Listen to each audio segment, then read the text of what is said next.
botin que nós temos consejo de tanto governo como parlamento. Me está explica para o que está concernendo é de governo e está drenta via de governador, que man eu reconheço recebi a petição e eu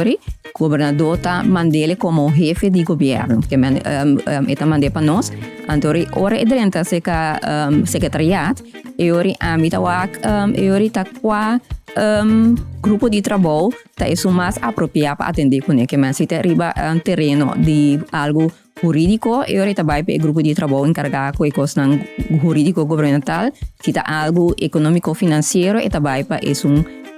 grupo de trabalho e ora. Então, esse significa que no momento que o guardo repartir, o secretariado está fazendo a preparação necessária e traz